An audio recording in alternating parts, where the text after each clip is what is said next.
না আপনি তদন্ত কমিটি তো দুর্ঘটনার পরেই হবে, আগে তো হবে না। পরে হবে সেটা ঠিক আছে, কিন্তু তদন্ত কমিটি যথাযথ তদন্ত করছে কিনা এবং তদন্তের রিপোর্টটা আপনি আমলে নিচ্ছেন কিনা সেটা ইম্পর্টেন্ট।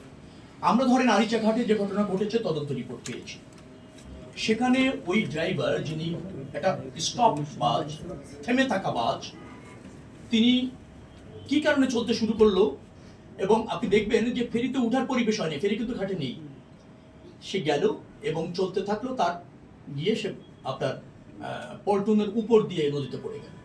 দেখা গিয়েছে তার ব্রেকটা কাজ করেনি, তার হ্যান্ড ব্রেকটা ওখানে ছিল না।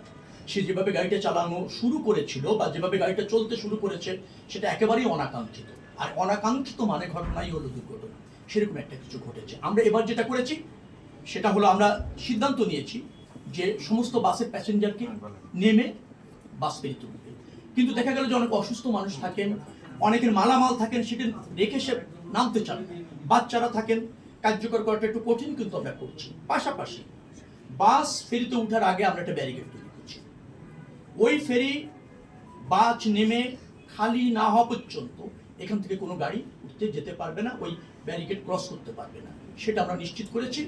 আরেকটা হচ্ছে ফেরিতে যে পল্টন থাকে সেইটাকে আমরা একটু কাভার করে দেওয়ার চেষ্টা করছি, যে কম গতিতে কোনো গাড়ি গেলে সেটা বাধা পায়, কিন্তু বেশি গতির কোনো গাড়ি যদি চলে যায় ওই বাধাও কোনো কোনো সময় আপনি জানেন সেটাও আরেক দুর্ঘটনা।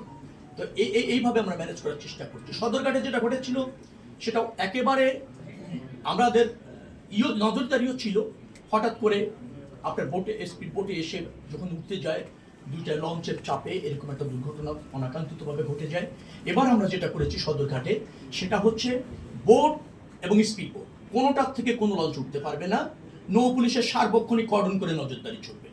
বোট এবং স্পিড বোটে কোনো যাত্রী যদি আসে সে পল্টনে নামতে পারবে এবং পল্টনে উঠতে পারবে, সেই জন্য আমরা ব্রিজ করে দিয়েছি নতুন করে।